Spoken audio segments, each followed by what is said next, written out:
لوگ کس نے زیادہ, جس نے کیجولٹیز کتنے زیادہ کی, پرزنرز کس نے زیادہ لیے, یہ ساری یہ پاکستان کے حق میں یہ باتیں ہیں.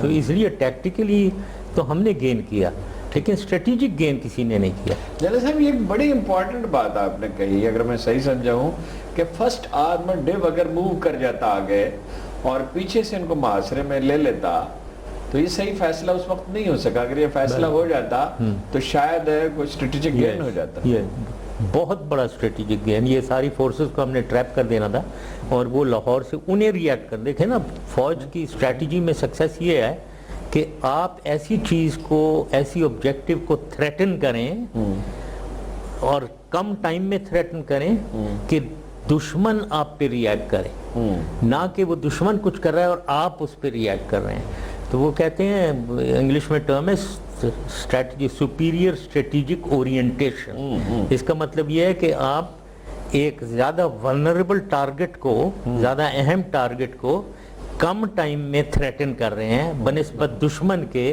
وہ جو آپ کے ایریا کو, لیس امپورٹنٹ ایریا کو زیادہ ٹائم میں تھریٹن کر رہا ہے. یہ بس آرٹ ہے اسٹریٹجی کا. اگر وہ کر لیں گے آپ تو چھوٹی فورس بھی جیت سکتی ہے. سر کیا اس کی ایک وجہ یہ بھی تھی کہ یہ ہماری پہلی بڑی جنگ تھی, 48 کی جنگ کے نوعیت تو مختلف تھی, ابھی ہمیں اس کا تجربہ نہیں تھا.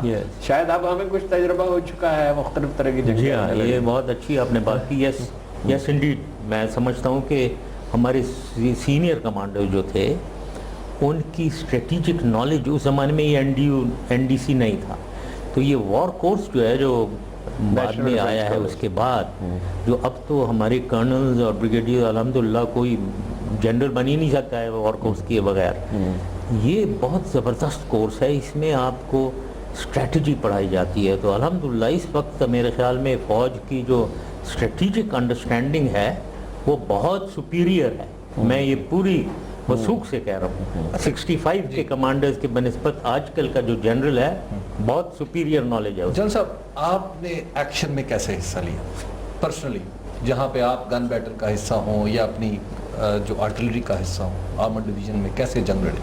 کئی جگہ, مطلب ایک تو ظاہر میں ایس جے کے لیے ریکمینڈ ہوا تھا, ستارہ جرأت کے لیے, لیکن مجھے امتیازی سند ملا. وہ ایکشن جو ہے وہ چمنڈا سیکٹر میں ایکشن تھا. ایک جگہ ہے پورب, جہاں ٹینکوں کی سب سے بڑی جنگ, جی ہاں, وہاں ادھر یہ آخری ایک رات پہلے 22 کی رات تھی کہ بہت زیادہ ایکسچینج آف فائر ہو رہا تھا. تو دشمن کے ایک آرٹلری شیل, ایئر بس شیل, میری جو گن پوزیشن تھی وہ ہم ایک قبرستان کے اندر ایکچولی ڈپلائڈ تھے. وہاں یہ بڈیانہ گاؤں ہے ایک, بالکل سرحد, بڈیانہ, بالکل بڈیانہ کے ساتھ ایک پورب گاؤں, ادھر اس ایریا میں منڈے کی بیریاں ہے, مجھے یاد ہے, اس ایریا میں ہم لوگ تھے. اور یہ لوگ دشمن جو ہے یہ چمنڈا کو ٹچ کیا ہوا تھا انہوں نے. تو وہاں سے ان کا آیا تو ایئر بس شیل, وہ میری ٹینک, ہماری تو سیلف پروپیلڈ گنز تھیں آرمر ڈویژن کے ساتھ, سیلف پروپیلڈ وہ ٹریکس والی گنز ہوتی ہیں. تو اوپر سے اس کو لگا اور وہاں اس میں آگ لگ گئی. اور میں کمانڈ پوسٹ کے اندر تھا, جو کمانڈ پوسٹ بند ہوتی ہے, باہر سے بالکل لائٹ نہیں جائے. تو مجھے لوگوں کی شور شرابہ سنائی دیا. جب میں باہر نکلا تو آسمان تک آگ گئی ہوئی تھی, کیونکہ وہاں چارج بیگز ہوتے ہیں جو شیل میں ڈالتے ہیں, یہ جو فالتو چارج بیگز ہیں پیچھے ان میں آگ لگی ہوئی تھی. اور وہاں گولے تیار بیٹھے ہوئے تھے, وہ گولوں کے پاس آگ آئی ہوئی تھی. تو یہ لوگ بھاگ گئے تھے کہ شاید یہ پھٹنے والا ہے سب کچھ, میرے ہی لوگ. تو اللہ تعالیٰ کچھ ہمت دے دیتا ہے جب آپ انچارج ہو نا کسی چیز کے, تو آپ بھی اگر بھاگ جائیں تو لوگ وہ دوسرے کیا کریں گے. تو میں نے بڑا شور بجایا, واپس آ جاؤ, اور یہ وہ میں اس ٹینک کے اندر گیا جو آگ لگی ہوئی تھی اس میں. تو ادھر وہ 3 ہمارے لوگ شہید ہوئے تھے. مطلب خون کا کیا بتاؤں میں, کیچڑ بنی ہوئی تھی خون جو ہے. تو ایک حوالدار اکرم ایک نام تھا, وہ میرے بازو میں مرا ہے, دم توڑا ہے اس نے. اور ادھر سے پھر ہم نے یہ گولے میں نکال کے میں نے پھینکے. تو ایک سپاہی تھا جو آ گیا, رحمان. کتنے گولے تھے؟ 6 گولے تھے جو تیار, اگر جو پھٹ جاتے ہیں تو بڑی تباہی آتی. بہت ساری سارا کچھ اڑ جاتا. 6 تو تیار ہوتے ہیں نا لوڈ کرنے کے لیے, لیکن دوسرے بناتے رہتے ہیں, وہ اندر اور بھی ہوتے ہیں. تو ان تینوں سپاہیوں کو نکالا, وہ رحمان آ گیا, سپاہی رحمان, بعد میں اس کو تمغہ جرت میں نے دلوایا, اسے ملا. تو یہ حوالدار اکرم مجھے یاد ہے, اس کو وہ شیل کا ٹکڑا ادھر لگا تھا, تو ہمارے پاس وہ ایک فیلڈ ڈریسنگ ہوتی ہے پٹی, وہ اٹھا کر میں نے کہا اس کو میں لگاؤں. جب میں نے وہ لگائی تو وہ پورے ہی اندر چلی گئی, وہ پٹی اندر چلی گئی, پورا اس کو چھید ہوا تھا, تو اس نے دم توڑا میرے بازو میں. تو یہ ایکشن تھا. اچھا. اور آپ کے ساتھی بھی جو آپ کو اس وقت, جو جیسے آپ نے اکرم کی بات بتائی یا رحمان کی بات بتائی سپاہی کی, اور بھی لوگ ہوں گے جن کی اس وقت داستانیں آپ تک پہنچ رہی ہوں گی کہ فلاں محاذ پہ فلاں افسر بڑا اچھا لڑا ہے, وہ کون کون تھے؟ ہاں, مطلب ایک تو میرا بڑا عزیز دوست بلال, وہ بھی اسی آرمڈ ڈویژن میں تھا. وہ بہت دلیر آدمی تھا. یہ چونڈا کے محاذ پہ ایک کیا نام تھا اس کا, ابھی گاؤں کا نام جسورا, اس پہ اٹیک, وہ بہت دلیر آدمی تھا, اس کے ایکشنز تھے. اچھا. تو باقی اسی کے دوست کے نام پہ آپ نے اپنے بیٹے کا نام رکھا؟ ہاں, اسی کے نام پہ. وہ 71 میں یہ پیدا ہوا تھا میرا بیٹا, اکتوبر میں, جب وہ جنگ شروع ہو گئی. وہ پھر مجھے خبر ملی وہ تو شہید ہو گیا ہے. یہ میرا بیسٹ فرینڈ تھا رانا بلال. تو میں نے گھر ٹیلی فون کیا اور میں نے وائف کو بتایا کہ چینج, اس کا نام شہریار تھا پہلے. اچھا. تو میں نے کہا چینج بلال رام ہوگا.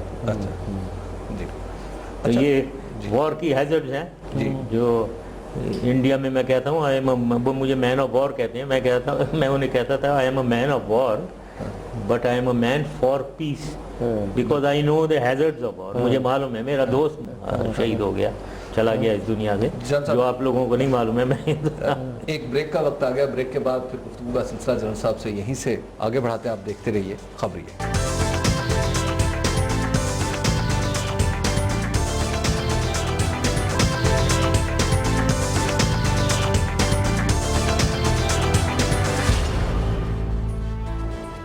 خبر یہ ہے کہ اس خصوصی پروگرام میں ایک بار پھر خوش آمدید. جنرل پرویز مشرف صاحب ہمارے ساتھ موجود ہیں اور ان سے گفتگو ہو رہی ہے جنگ ستمبر کے حوالے سے. جنرل صاحب دیکھیے 65 میں تو آپ نے کہا کہ ہماری پرفارمنس بہرحال ان سے بہتر تھی, تجربہ نہیں تھا, نیشنل ڈیفنس کالج نہیں تھا. آج تو ماشاءاللہ شاید دنیا کی سب سے زیادہ وار ہارڈنڈ آرمی ہے, یہ اس نے بہت سیکھا ہے اور نالج بھی بہت ہے. بالکل. بس 65 سے کیا سبق ہمیں سیکھنا چاہیے تھا جو ہم نے نہیں سیکھا؟ 71 میں پھر کیا ہوا کہ بالکل ہی ہم نے تباہی کو دعوت دے دی؟ جی ہاں, اس کی وجہ ایسٹ پاکستان میں جو ہوا اس کی پولیٹیکل ریزنز زیادہ تھی, ملٹری کم. ملٹری ایک طریقے سے ادھر پھنسی بھی الگ انڈیا سے گھیرے میں, انڈیا کے گھیرے میں. مکتی باہینی اندر ہی ان کی ٹریننگ انڈیا کروا رہا ہے اور بھیج رہا ہے, تو آرمی تو گھر گئی ہر طرف سے. دوسرا میرا یہ خیال ہے, اگین اسٹریٹجک انڈرسٹینڈنگ یا پھر ڈیسیژن, وہاں پورے ایسٹ پاکستان کے بارڈر کو آپ دیکھیں, پورے بارڈر پہ فوج کو پھیلایا ہوا. اب 2-3 جگہ سے انڈین فورسز آئے. اب ہم رنگ پور ایریا اگر آپ دیکھیں گردن سی بنتی ہے, ادھر کیا ادھر بیٹھے ہوئے ہو بھائی, وہ پیچھے سے آ رہا ہے, وہ پھنس جاؤ گے تم. میں ایسٹ پاکستان میں 2 سال رہا ہوا ہوں, 67 to 69, اور میں ایس ایس جی میں تھا. میں ہر جگہ پیدل چلا ہوا ہوں ایسے ایریا. ڈھاکہ جو ہے نا, ڈھاکہ بول کہتے ہیں اس کی چاروں طرف جو ہے دریا ہیں, اور وہاں کے بنگلہ دیش کے دریا جو ہیں یہ یہاں کے دریا نہیں ہے, انڈس ونڈس یا چناب نہیں, ادھر تو سمندر ہے, دوسری سائڈ نظر ہی نہیں آتی ہے. ادھر تو پتہ نہیں کتنے گھنٹوں کو ایک دن بہت چلتے ہیں. تو اگر ودرا کر کے ڈھاکہ بول میں بیٹھ جاتے ہیں نا آ کر, میرے خیال میں کوئی میں دیکھتا کون سے انڈین فورس ادھر آ کر لے سکتی تھی. تو ڈھاکہ کو رکھتے, بے شک رنگ پور چلا گیا بارڈر کے ایریا, جب تک کہ یہ ایریا آپ کے ہاتھ میں ہے تو ایسٹ پاکستان آپ کیا ہے. تو وہ میرے خیال میں ایک فالٹی اسٹریٹجی, ملٹری اسٹریٹجی.